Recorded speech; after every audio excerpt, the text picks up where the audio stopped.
तो मित्रों, नमस्कार। आज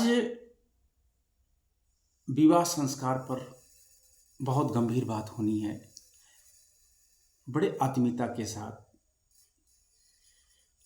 हेलो दोस्तों, आप विवाह हो चुके हैं, आपके मन में शादी की कल्पनाएं चल रही हैं। इस अवसर पर एक आदर्श शादी की तलाश में हैं और भविष्य के सपने बुन रहे हैं। किसी युवा के लिए उसके जीवन में बड़े सौभाग्य की बात होती है जब उसे अपने लिए सुंदर, सुशील, चरित्रवान, मनपसंद जीवन संगनी मिलती है। लगभग 25 वर्ष हो रहे हैं जो युवक या युवती पढ़ रहे हैं, उन्होंने अपना जीवन साथी चुन लिया है। घर गृहस्थी के क्षेत्र में उतरने की तैयारी है और उनका विवाह संस्कार होना है। जीवन की नैया अकेले खेना सरल नहीं होता है। कोई एक मनपसंद साथी हो, ये बड़े सौभाग्य की बात होगी। जीवन में कोई मनपसंद साथी मिल जाए, आपका आंतरिक यानी पर्सनालिटी स्वभाव क्या है, आप बौद्धिक स्वभाव के हैं, आप तार्किक स्वभाव के हैं या क्षत्रिय स्वभाव के हैं, या फिर आपका स्वभाव वैश्य है, वैसे ही गुण कर्म वाली जीवन साथी ही आपके साथ होनी चाहिए। चलिए, तो विवाह संस्कार हो रहा है। मनपसंद जीवन साथी, मनपसंद जीवन संगनी चुन लिया गया है।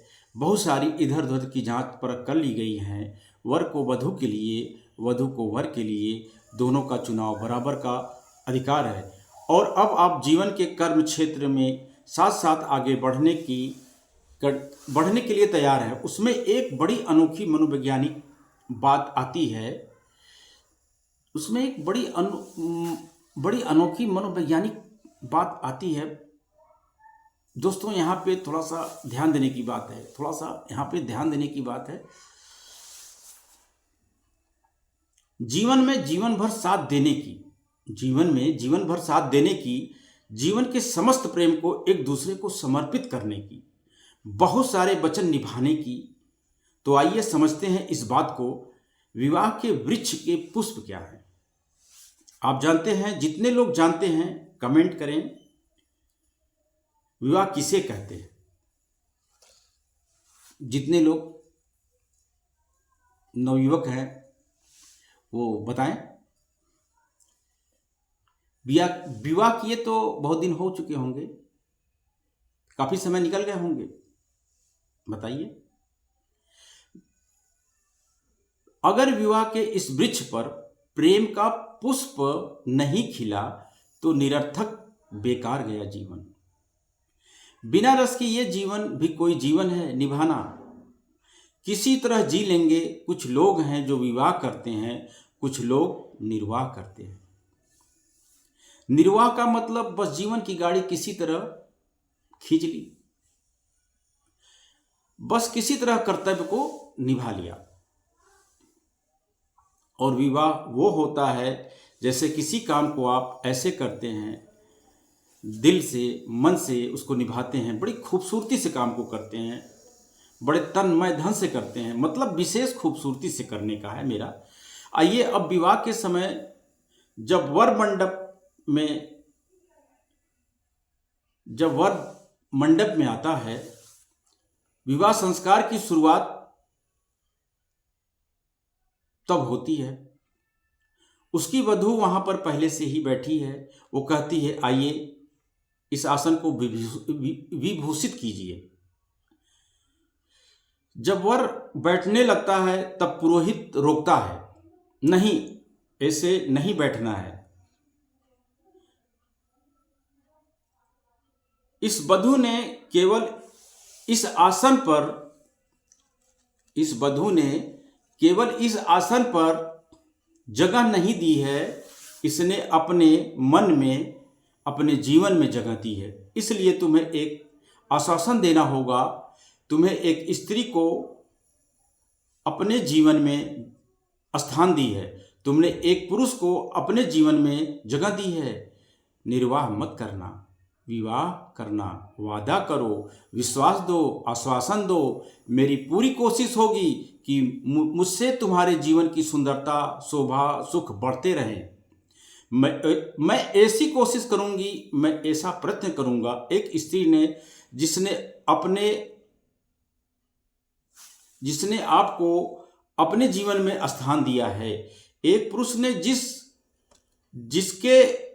जिसने आपको अपने जीवन में स्थान दी, एक दूसरे के सुख बढ़ाने का प्रयत्न करते रहें, तो साथ साथ रहना केवल निभाना है, तो जीवन का कोई रस नहीं निकला। तो विवाह होना चाहिए, और विवाह तब होगा जब आप दोनों एक दूसरे को मन की गहराइयों से प्रेम करते हैं।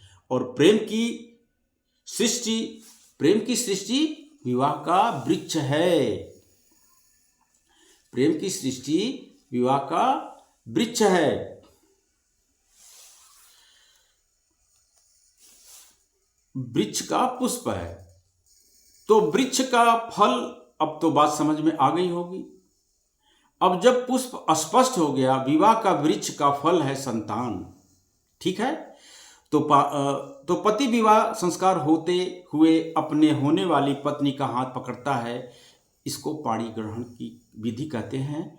और उसमें वो वादा करता है, मैं अपने जीवन के सौभाग्य को बढ़ाने के लिए तुम्हारे इस मधुर कोमलमय हाथ, पुण्यमय हाथ को सदा सदा के लिए ग्रहण करता हूँ।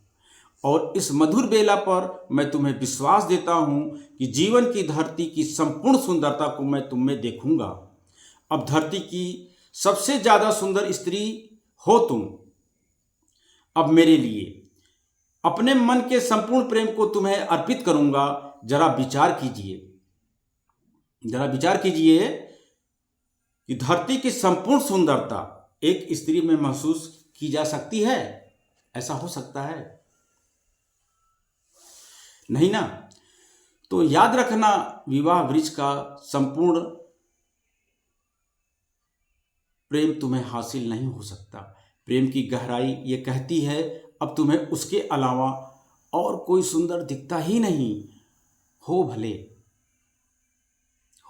भले कुछ रिश्ते भगवान के बनाए होते हैं। उस प्रेम को पाने के लिए वह प्रेम स्वयं हो जाता है मन में, वह प्रेम स्वयं जग जाता है मन में। कौन सा? जैसे बेटा या बेटी का होना आपका ये चुनाव नहीं होता है। बच्चों का प्रेम माता पिता के लिए, माता पिता का प्रेम बच्चों के लिए, जो प्रेम है वो खुद हो जाता है। यह ईश्वर की देन है, यह स्वतः हो जाता है। इसमें अंतर नहीं आता, चाहे कुछ हो जाए। एक पिता, एक माता अपने बेटे को मन से प्यार करती है, उसमें कोई भेद या कोई अंतर नहीं आता, चाहे कुछ हो जाए। तुम किसी माँ बाप से कहो, अगर तुम किसी माँ बाप से कहो कि तुम्हारे बच्चे से ज़्यादा सुंदर और ज़्यादा गुणवान ये दूसरा बच्चा है, इसको तुम प्रेम करोगे? कभी नहीं। उन्हें अपना ही बालक चाहिए, चाहे जैसा हो, चाहे वो बच्चा कुरूप हो, अपंग हो, मंदबुद्धि हो, कुरूप हो, परंतु उनको अपने ही बच्चे से प्रेम होगा। ठीक है, आप मानते हैं? अब किसी बच्चे से पूछो, तेरी मम्मी से ज्यादा सुंदर दूसरी स्त्री है, उससे प्रेम करो, वो करेगा? कभी नहीं करेगा, क्योंकि वो अपनी मम्मी को ही प्यार करेगा, चाहे जैसी हो, चाहे कुरूप हो, चाहे उसका चेहरा तेजाब में जल गया हो, कुरूप हो गई हो, लेकिन वो अपनी मां को ही प्यार करेगा। वो दूसरे को प्यार करेगा ही नहीं। ये ईश्वर का दिया हुआ स्वतः प्रेम है। उसको अपनी ही मां चाहिए, चाहे जैसी भी हो। उसको अपने ही पिता चाहिए, चाहे जैसे भी हो। ठीक है, तो ये प्रेम कभी बदलता नहीं है। लेकिन पति पत्नी का रिश्ता आपका चुनाव है। ईश्वर की भूमिका है पर पूरी नहीं। चुनाव आपका था, इसलिए पूरी जिम्मेदारी आपकी है। इसको जीवन भर निभाएं। ये प्रेम ईश्वर पैदा नहीं करता, इसलिए आपका प्रेम एक जैसा बना रहेगा, इस बात की पूरी आशंका है। कोई दूसरी स्त्री आपके सानिध्य में आए और विवाह के प्रतिज्ञाओं का, विवाह के धर्म का, ईश्वर का ध्यान न हो, इस बात की पूरी आशंका है। आपके विचलित होने का भी पूरी आशंका है। आपके विचलित होने की पूरी संभावना बनी रहती है। दूसरा, ठीक इसी तरह से दूसरा सुंदर पुरुष आए, इस बात की पूरी संभावना है कि प्रेम पति की ओर था, वो प्रेम दूसरी तरफ हो जाए, इस बात की स्त्री की तरफ से भी पूरी संभावना है। तो फिर क्या करें? चुनाव के समय नए नए पति पत्नी बने हैं, तब शुरुआत होती है शरीर के, जब नया नया सारी शुरुआत होती है, तब पति पत्नी के ये संबंध जो बनते हैं नए नए शारीरिक आकर्षण से होते हैं। तब शुरुआत होती है ये इस रिश्ते की शरीर के आकर्षण से। शरीर का सुख दोनों में एक दूसरे को दिया है, शरीर का सुख एक दूसरे को दोनों ने दिया है, वहाँ पर इनका प्रेम होता है शरीर की खूबसूरती से। वहाँ पर इसका प्रेम जो होता है वो शरीर की खूबसूरती से होता है। चेहरे से जो पसंद आया, अगर ये प्रेम शरीर की सुंदरता पर बना रहेगा तो ये प्रेम चिरस्थायी नहीं होगा। इसलिए प्रेम को बुद्धि के मन की गहराई तक ले जाना और फिर वहीं पर मत रुकना। आत्मा का प्रेम आत्मा के धरातल तक हो जाए। शुरू हुई थी शारीरिक आकर्षण से, यह प्रेम ऐसा होना चाहिए जैसे बच्चे का माता पिता से, पिता का पुत्र से। यह प्रेम प्रेम की गहराई तक जाना चाहिए। इस प्रेम को समझने के लिए थोड़ा समझ चाहिए, थोड़ा विवेक चाहिए। अपने किए हुए प्रतिज्ञाओं को लोग याद करना चाहिए, तब प्रेम उस स्तर तक पहुंचेगा। तब आप शारीरिक आकर्षण के पार जाकर प्रेम कर सकें अपने उस साथी को। नमस्कार, धन्यवाद।